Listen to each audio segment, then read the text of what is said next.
Hi, friends. Welcome to the Mobile Bev Pros podcast, a podcast dedicated to providing mobile bar professionals with the information they need to succeed. I'm your host and fellow mobile bar owner, Sarah Murphy.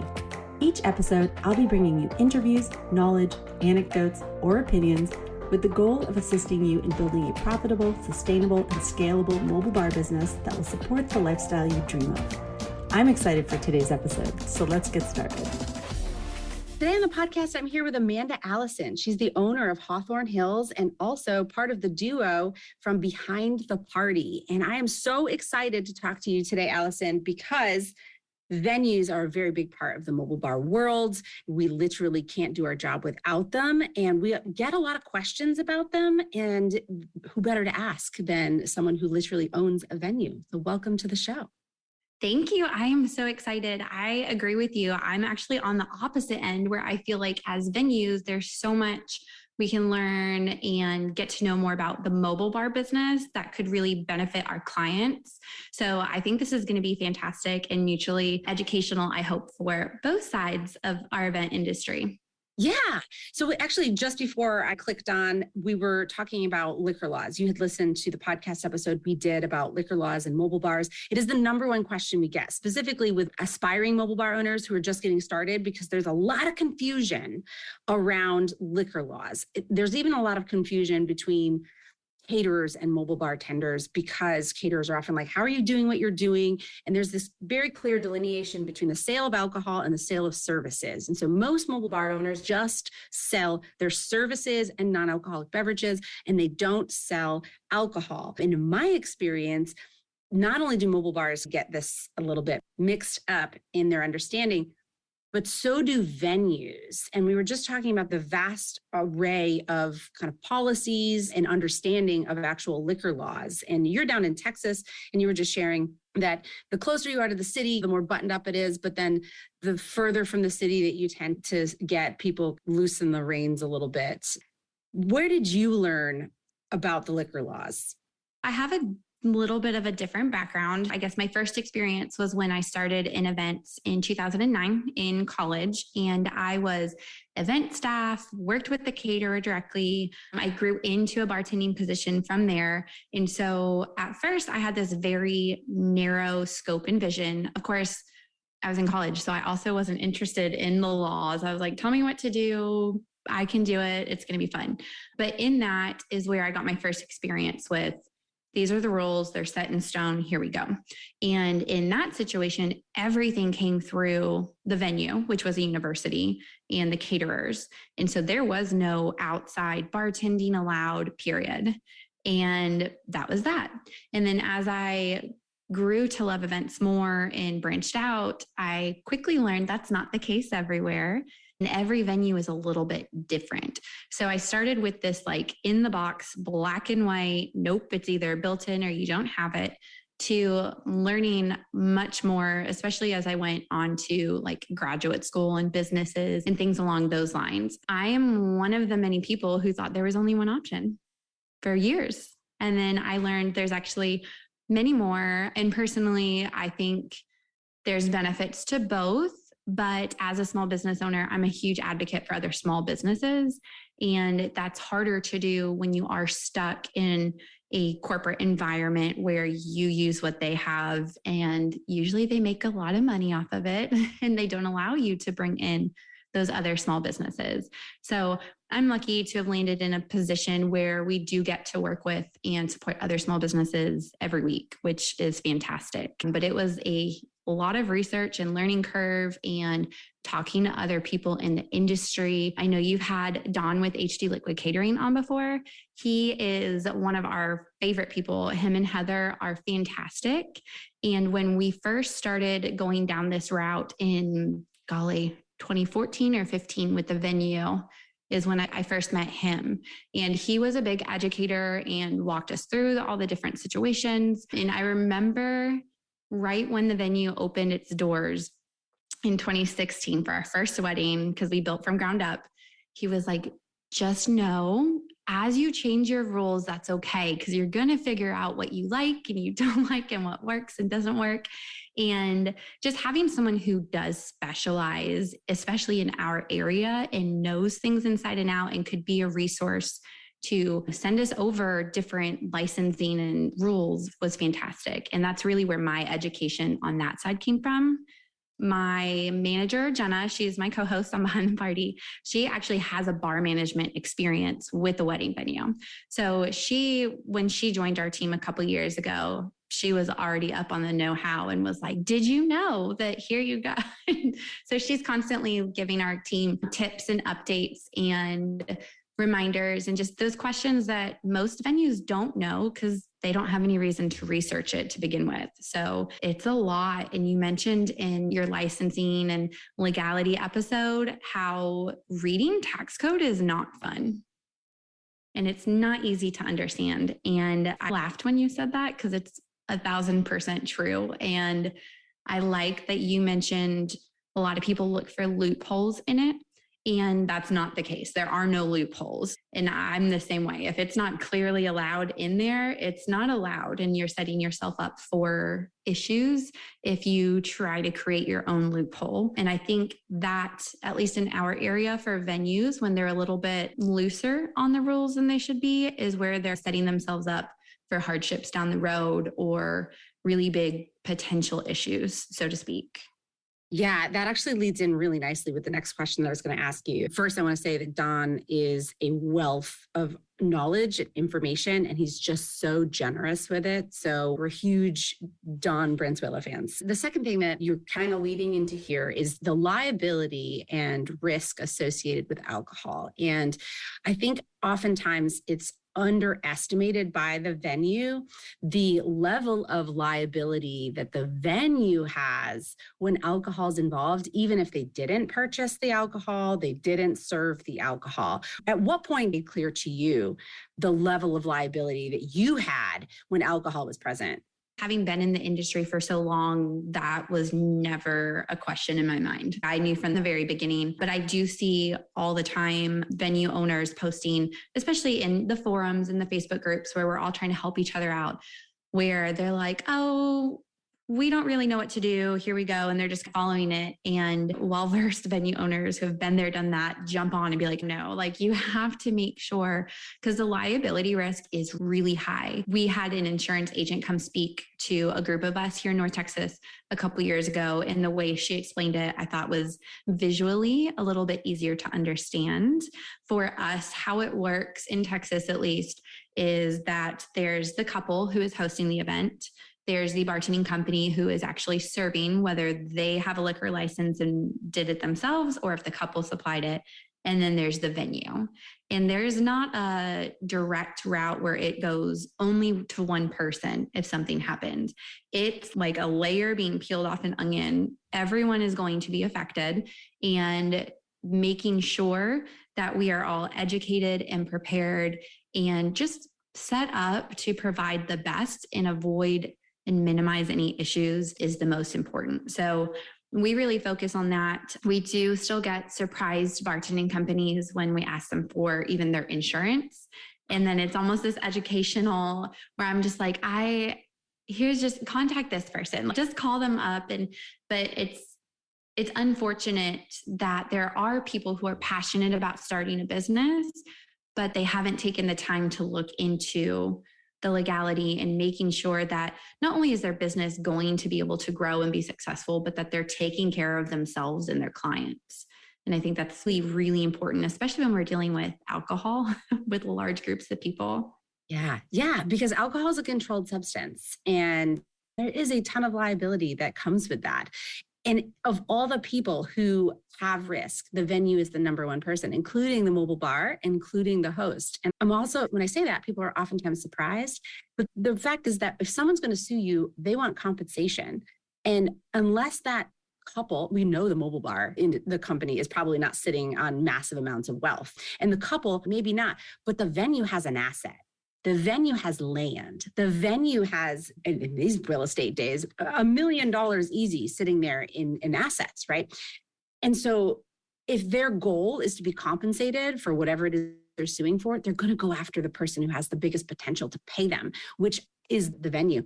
To your point, one of the best ways that everyone can help protect each other in these collaborative scenarios, because when we work together, we're partnering in an experience for the client, is to ensure that everybody is aligned and everybody is protected and there's a set expectation of how to proceed and succeed. And so for you as a venue, what do you look for in a mobile bar partner? There's a couple of main things. The first is what we consider the basics. So are they insured? Are they licensed? Does everyone on their team have their certification? And that sounds silly, but we still even get couples who are like, my friend is TABC, he's got a license, he's fine. And I'm like, no, there's a huge difference between a $9 course they took online and actually being a business who is prepared and insured and knows what they're doing. So that's our basics. If we have those, then we can move forward. If those aren't in place, then there's a pause button hit on the conversation until they're able to get that footing, especially if it's a newer business, and then circle back to us with those items. So once they are insured and they're ready to rock, then usually we like to have a face-to-face meeting. And beforehand, we'll send them what our venue rules are for our couples. Ours are very particular. We do not allow shots or straight liquor, basically. In our area, that includes like they can't be poured doubles, they can't have something neat. Guests will be like, that's fine. I just want a splash of water, like literally 2 drops. And you're like, no, that's not how it works. So as a venue, we want to make sure that the bartending company knows our expectations so that they can not only follow them and our cup will be covered and everything's set, but so we start our relationship off on a positive, beneficial footing, so to speak. I think it's unfair to expect any bar company to know how to make you happy as a client or a venue if you don't tell them exactly what you expect them to do or not to do. So that's how we start. I actually met with a new bartending company. They're a year old today, this morning. So this is perfect timing. Once we send them that, we like to do face-to-face meetings with our mobile bar companies. So we'll have them come to the venue so they can actually see our space, see where our bar is set up, our outdoor areas, different fun things. Like we keep a jockey box and a nice machine on site. So it makes it easy for them. And then we talk about their services, their why, their personality, and what kind of their missions and values are. Because I know mobile bar, yes, of course, you're going to serve drinks. But as a business owner, I know there's much more to their story and their branding than here's your beer, like, here you go. And clients may not see that, but we absolutely do. So getting to know their personalities and what makes them excited about events and how we can help support them and make the process easier is what that conversation looks like for us that day. So the company I met with today, they have a trailer, they will come into the building, but they're also looking to do more like outdoor like setups, and they want to do like craft cocktail, like all these fun, more hands-on, so to speak, to create more of an experience, which is fantastic. And so we got to talk about what that would look like here and what a normal wedding day looks like here versus a weekday corporate event that might want to have a bar set up. And just seeing how the two mesh together is really fun. We think that vendors and businesses are people first and foremost. So getting to know each other is, I think, very important because there's a lot of trust that comes along with liability. There is. And I actually love that you asked them for like their mission, vision, values. We just last week, actually, or this week, Monday, my group program for newbie mobile bar owners, that's what we did. We have them working on identifying their mission, vision, values, which a lot of times new business owners skip. But if you don't outline those things, it's really hard for you to communicate who you are, what you do, and who you serve. And I love that you ask those questions. One of the other things I talk about in my programs is how to speak the love language of venue owners, because you're not going to talk to a venue owner the same way you're going to talk to a bride, or even the same way you talk to an event planner, because you have different goals, you have different needs from a mobile bar than an event planner does. What are some of the things that mobile bar owners could to you, or points they could touch on that are essentially your love language? What do you want them to know about you as a venue owner and what's important to you? So the cheat sheet to pulling on our heartstrings.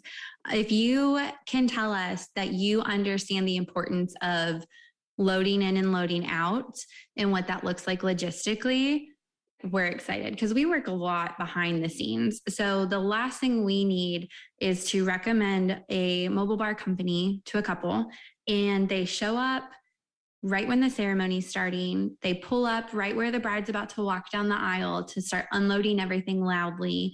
And then they are leaving a mess for the couple at the end of the night. I've had that happen and it's heartbreaking, and nobody wants that. So when a bartending company says, we like to know when their ceremony starts because we're going to be here an hour before, we're going to have everything set up, we're going to have our vehicle pulled and parked, like good to go, we'll make sure everything's looking beautiful for their day, I'm already happy. I'm like, okay, you actually care about like the guest and the client experience, and so do I. So we're clicking already. And then when they ask about what do you expect us to make sure we take care of before we leave, that tells me that you actually respect our property, which is nice. I honestly don't even know how. We have a back cocktail area and it's wedged between a hill and a fence. And I'm not really sure. I think they went through the flower beds, but they fit their van into the back cocktail hour to just load out the back door. We do have a loading area. We have lots of entry points, so it wasn't necessary, but just knowing that vendors want to take care of our facility, because at the end of the day, that's my service, is making sure there's not mud tire tracks straight through their cocktail ceremony site, that a vendor's not going to back into any of our buildings. Things like that are important to me. So just knowing that they actually care is fantastic.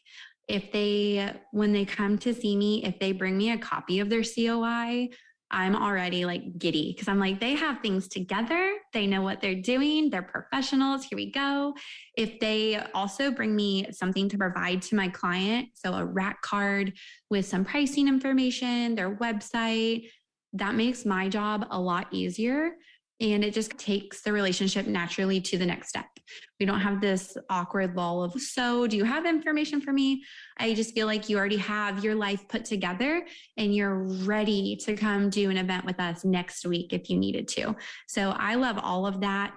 The fastest way to getting onto vendor lists would be to meet and make connections with venue management and owners. So it is very difficult to do that. I feel like sometimes a lot of networking events are throughout, especially in DFW, you're driving an hour to get anywhere. But as a venue rep, it's difficult for us to make those meetings because we have to meet with our couples in our facility. So if they networking luncheon an hour away and then we're there for an hour and a half and then we have to drive an hour back, most of our day is gone. So we don't get to go to many networking events, which really does limit bartending company, like their opportunity to introduce themselves and say hi to us. So I will say it is extremely rare that I will have a bartending company reach out to me and say, hi, here's who we are. This is what we do.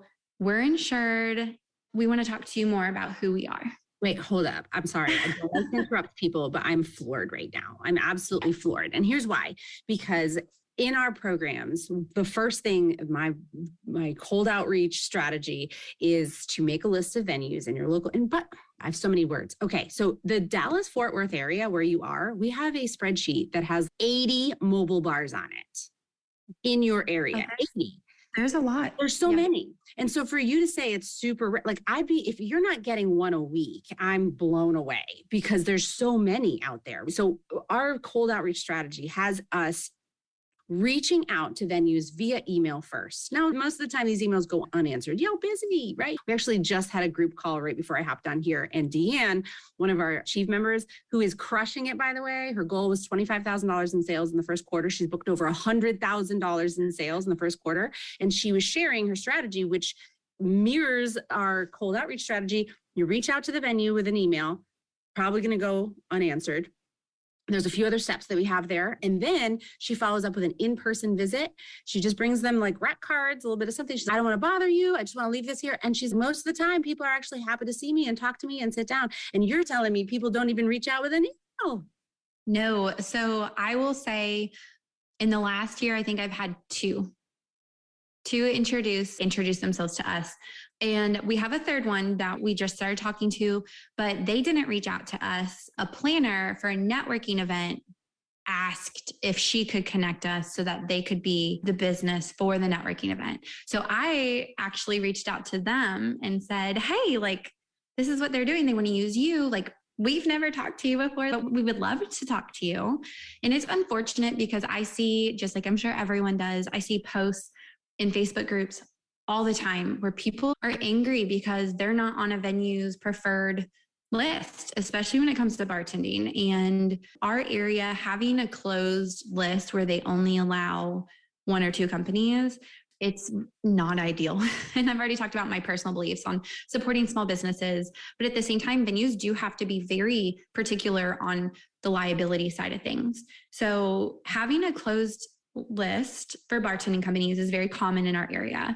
For us, what that looks like is if you want to get on that list, I need all of your insurance on file, your TABC on file. I need you to sign my vendor rules so I know you actually read them. And I want to meet you. And that's honestly how easy it is to start that relationship with us.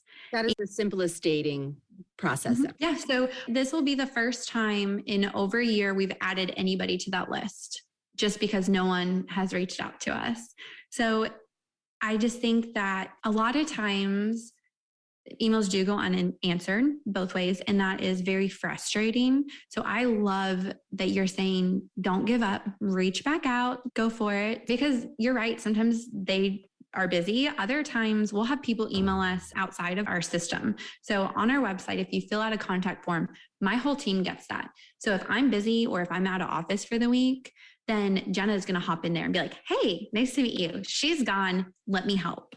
So we see it. And then it's like having a naggy mom where it's like, hey, you didn't respond to this email 4 days ago. What's going on with that? Come on now. We do that because we know we get busy. And the last thing we want to do is to miss meeting a new connection. So if you email me directly, there is a chance that it's going to get filtered out. And that's unfortunate. So I would even say if they email directly, maybe hop on their website and see if there's a different pathway. Another thing that always gets our team's attention is social media interactions. If they get on there, and you emailed us and then we see you're liking and commenting our posts, and then you send us a message and you're like, I love your space. I sent an email last week and I'm just so excited to chat more. Can I come by with a coffee? Odds are someone is going to reply and be like, yes, absolutely. Let's do this. So I would encourage everyone to do exactly what you're saying, because unfortunately, there are just times where, and I know bartending companies are busy too. Like we've all got clients and we're all trying to do all the things. And being a business owner means you not only are wearing multiple hats, but you are going nonstop from the time you wake up to when you lay back down. I just don't think there's enough time in the day. But as a venue owner, if you are able to take a moment to send that 5-minute email and then follow up on it, it could start a really great relationship for you and the venue and for future clients and events. I think people assume they're not going to get responded to. The company I met with today, he said that exact same thing. He was like, I emailed 15 people and you're the only one who's responded back to me so far. Yeah. And that kind of stinks. It does. But it also is, I can see it from the venue standpoint too. Now the way I teach this is that, look, you're one of 80 mobile bars in the area. The venue's getting hit up all the time. So if they don't respond to you, take that next step to stand out. And the next step in my cold outreach strategy, you validated for me, because I say, go and follow them on all their social media platforms, and don't just follow them, interact, engage, because the whole purpose of the strategy is not to just get on their preferred vendor list. It's to build a connection and a relationship with them, because now you guys are members of the same community. And you get the opportunity to be around each other and know each other, even if you don't work together right now. This is a long game strategy, and you're just trying to be known in your industry. And so I also teach that your primary client are the vendors the event planners, I call you amplifiers, because you don't just have one event, you have 100 events. And so even though every one of your clients may not pick that same mobile bar, there are options there, and every mobile bar is a little different. And so a client is going to connect and resonate with different bars differently. And so I'm just blown away. That first part where I say they get 80 people emailing them is wrong. It's wrong. I've been giving false information. Not at all. The other thing you go for it. that I think might change the way that I teach this is that I tell people specifically not to use your contact form on your website, because I don't want people annoyed with the mobile bars for entering their lead funnel. Because a lot of times that contact form is going straight into your lead funnel and then your proposal system, and nobody wants fake leads. Are you saying that you think it might actually be better to use the contact form? Oh yeah. For us specifically, I will say that we are very, partnership focused. Yeah. So we actually put all of our vendors into our same program we do our clients, because our goal is that this relationship works out great and we get to keep working together, and we get to help each other grow and support each other both in the venue, but on social media and at networking, all the things. So by having our vendors in there, we get to see, oh, we worked with them last month and here it is. And oh, we already have your COI, like see y'all soon, like awesome. And it's all very streamlined. We actually have a vendor kit that we send every vendor that comes to our venue if they give us their email address. And it has a cute little map and diagram and like FAQs about us. And it's really like a one-stop shop at like behind the scenes, everything you need to know. So that way you don't have to waste your time emailing me back and forth 100 times. You can just pop this open and be like, oh yeah, they have ice. We're good. Cool. We like it. I'm in love with you. You are literally a dream vendor. I actually have this passion project. I'm not actually taking action on it, but it's called Vendor Sage. And it literally is a piece of software that vendors can collaborate for information on venues, because venues historically, in my experience, are so shitty at providing information on their venue. I don't know where to park. I don't know if you have an ice machine. I don't know what the rules and expectations are. I don't know what your load in, load out policies are. And you just basically hand it all to them. You just did all the work that we are usually spending years trying to. I think almost every mobile bar company I know has an internal system where they're like, this is the venue and this is everything we learned about working there. So the next time we don't have to start from scratch. Oh, what a dream. I have the rare experience of seeing both sides of it. So I also have a rental business. And so we do the same thing on that end where it's like Excel sheets, and every year their rules change or they build something new and you're like, oh no, wait, hang on. Things are not like they were before. So it is difficult. And I think that, so where we're located, we're 10 minutes from the biggest Embassy Suites in North Texas outside of Dallas. And so I'm not out in the country. So it's not like people aren't reaching out to me because I'm an hour drive from everything. It's just, there's a lot of venues in North Texas right now, which is fantastic because we all have our own style. So I think it's easy to miss some, which is why networking events can be a great resource, and using that to meet other connections is fantastic. But I'm not far away. I know of 5 bartending companies that are within 10 minutes of me, and they've never reached out to me. And so I don't know if we don't align on their vision for couples. I have no clue, but I get so excited when a vendor does introduce themselves. And so I wouldn't necessarily change the way you're teaching it, because reaching out via email directly is fine. Like a little knock. If they don't reply, then maybe pop that one in and just be like, I just wanted to introduce myself. Didn't know if that went to spam. Like, here I am. It never bothers me when people do that. Now, if you blow me up and you send me 3 emails in one day, I might be like, sis, we got to talk. Like, I got things happening. But yeah, reaching out to follow up is never a bad thing. Yeah, no, people don't do it enough. There's a difference here that I teach. If it's a cold outreach, you weren't invited into their box or into their space. And so we need to have a different level of restraint. We also see this, and you probably see this too on your side, the venue side, where couples reach out and then they ghost you. And oftentimes business owners are like, I don't know, I feel like one follow-up and then if they love me, then they'll book me. If they don't, then whatever. And I'm like, no, they got a lot of decisions to make. We got to follow up. They dropped into your inbox, they invited you into their space, we can be a little bit more aggressive about how we are following up, because they probably just want more information or more time, or maybe they got your quote while they were dropping their kids off to school. Who knows? But yes, if you're a cold outreach, we definitely want to practice a little bit more restraint in how we are approaching people. Tell me about a time that a mobile bar absolutely dazzled you and what it was that they did.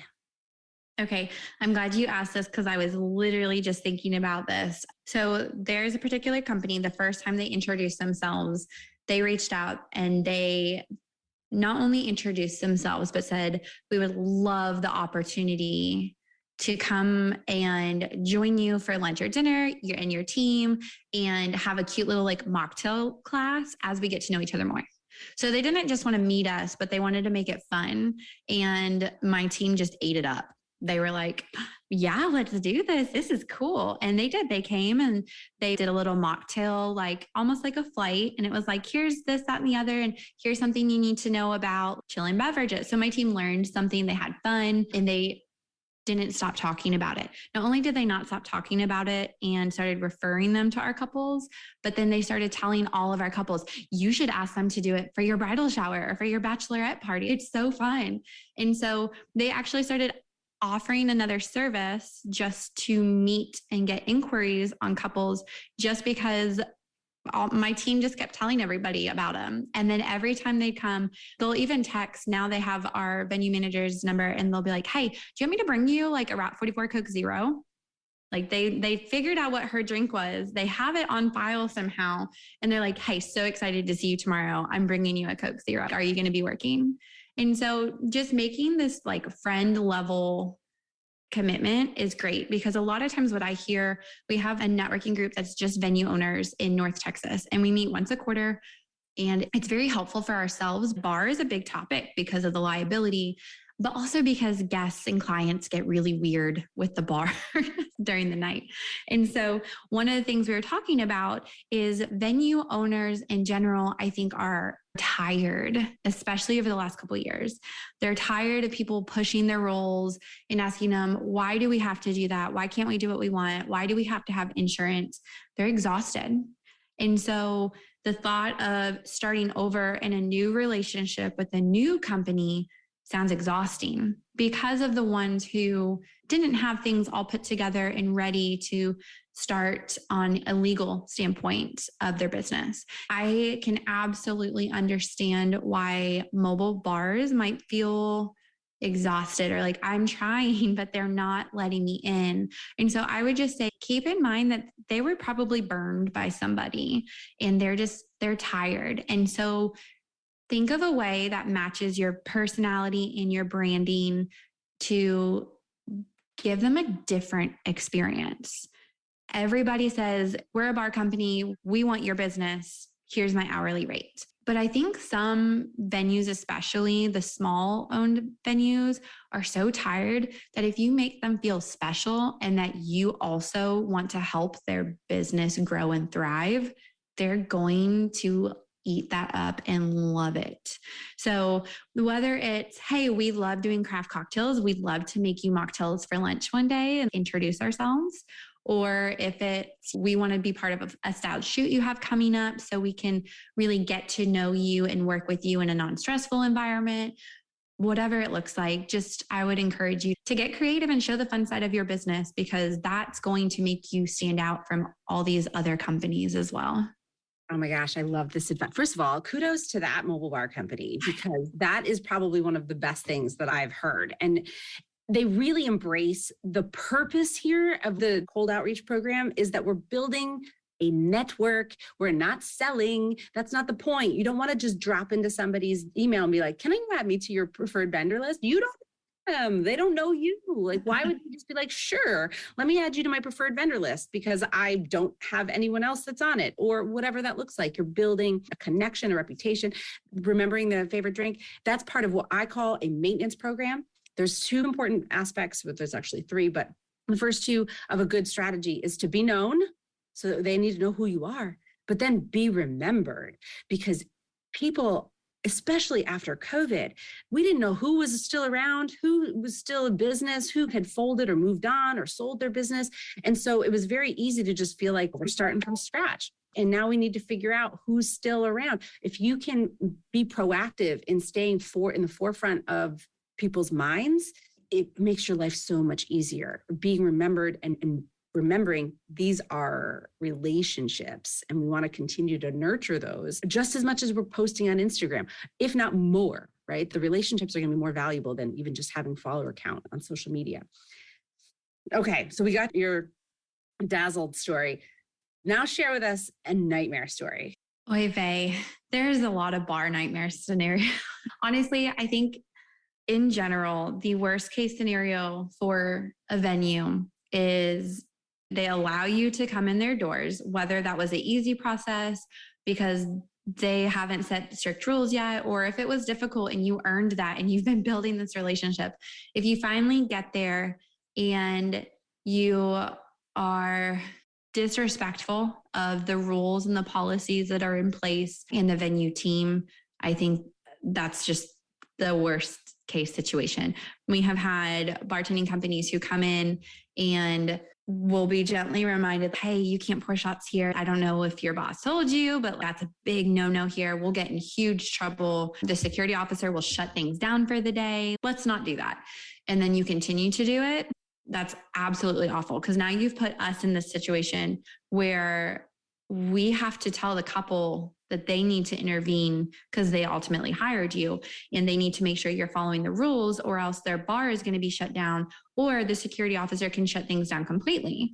And we don't want either one of those things to happen. We have had situations where bartenders are drinking heavily as they're serving, and they're not doing it out in the open, but they're just sneaking away. And then we'll have either a team member will catch them. We've had a mother of a groom before come up to us and be like, I just went out to my car and the bartender's out there drinking out of one of our bottles of whiskey. What do we do? And so we've had the craziest things. And so I just think it's very important to be professional and to make sure that you're not only being respectful to the guests, but also to the venue and their team, because ultimately, like, I'm not at every event. I just don't have enough hours in my day. So I do rely on what my team and what the couple communicates about everything that happened. So if they are sending me emails and my team's, this was a nightmare, Amanda, they were drinking outside. They weren't following the rules. They were handing out just bottles of liquor to everyone, which has also happened before. That's not good at all. We did have one situation where they were heavily drinking. They were an hour late. They were drinking during the night, and we didn't know it till the end. And then afterwards, they were texting the bride and our venue line on the group chat, and it was not making any sense at all. But then they started sending harassing messages to both the bride and the venue because neither one of us were following them back and liking their stories on social media. It got very escalated very quickly. I just would really recommend that if you're sending someone to represent your business to a venue, that you make sure that they know what you expect of them and what that venue's rules are. So your sheet of, here's the venue, here's how to like load in, load out, they have ice, they don't, is extremely helpful. They should absolutely utilize it. And I know it takes lots of time on the back end to build that and to figure it out as you go, but I would definitely recommend you do. And if you do have a newer team member, even if they tell you they have lots of bar experience, please don't send them solo to an event. And we get that a lot. And then they'll tell us like, yeah, I've only done this once before and I know how to open beer bottles. And then our team is, they're having a full bar back here and you don't know how to serve any of it. And they're like, no, do I chill red wine? What do I do with this? And we're like, oh no. So I know that sometimes you hire people and they're not always forthcoming with their experience. So if you are trusting someone to represent your business, please don't send them solo their first time, so you can make sure that they're prepared, but that your business name is upholding to its standards. That particular scenario where the bartender didn't know what they were doing, the owner we've known for years. And so we were like, hey, this is what happened. And of course he was mortified and he was like, they told me like they were referred from someone else. They told me they had experience. I'm so sorry. Like, what can I do? So that relationship was good, but it's because he had spent the time to get to know us and we knew him. If that had been a new bartending company, they wouldn't be referred to another couple because we wouldn't know. That's a gamble. And not just for liability reasons, but when we recommend a vendor to our couple, there's a certain level of expectations they have that we've already vetted these people and that they're going to get a great service. And when they don't, they're mad at us. They're not happy with the service, but they're also mad that we recommended them in the first place. So it's this very tricky line, but yeah, don't drink on the job, please. It's not what fun. a glorious list of suggestions that I highly recommend everybody take notes and make sure that they implement each and every one of these things. Because one of the things that I share with people is that oftentimes the guests of venues don't know the difference. And I'm not talking about the client because the client knows that you recommended this person and they hired. But then there's 150 other guests and they assume the bar is the venue and the venue is the bar and it is one entity. And if you can't demonstrate the ability to protect the venue's reputation when you are on site, then you are compromising not only your own business, but that of the venue. And so we need to make sure as mobile bar owners that we are being good stewards of the venue's reputation as well as our own. And if you can do that, you will be best friends because it is very important that we see guests more than any other vendor. The caterer, the photographer, the guests are visiting us 5, 6, 10 times a night, right? Like we are the most visible extension of a venue. And if we can't be good stewards of that relationship, then we compromise both businesses. Absolutely. And unfortunately, I think it's situations that are occurring from people who don't see that value and try to do that is why, at least in our area, more venues are not as open and willing to speak with new companies, which is understandable, but also unfortunate for those that do provide an amazing service and do deserve the opportunity to prove that. So you're not just hurting yourself, but you're hurting other businesses in your industry. And so that's just a bummer because you live and you learn, and that's where rules come from. Yes. Oh my gosh. There's been so much value in this episode. I think this will be an amazing one for our community, potentially even for venue community. For anyone who's listening, if you're in the Dallas-Fort Worth area, please take all of her suggestions and maybe even drop her an email, an introduction email, offer to do the bar at her open house, come and give cocktails to her staff. And also make sure to go and follow her podcast, Behind the Party. She shares a massive additional wealth of information about events from behind the scenes, and you'll learn a lot from her. Amanda, it has been such a pleasure and an honor to have you on the podcast today. Thank you so much. I loved every minute of it, and getting to speak with you and learning more about the bar side, I think is super beneficial. And I can't wait to go share it with all my venue friends. Yay, awesome. And that wraps up today's episode. I hope it was valuable. I would love to hear from you what you thought. You can drop me a line at hello@mobilebevpros.com or find me on Instagram at mobilebevpros. If you're looking for more valuable mobile bar related content, we have a website full of it. You can find us at www.mobilebevpros.com. And I'd love to see you in our Facebook community, also by the name of, you guessed it, Mobile Bev Pros. Thank you for joining me today, and until next time, cheers.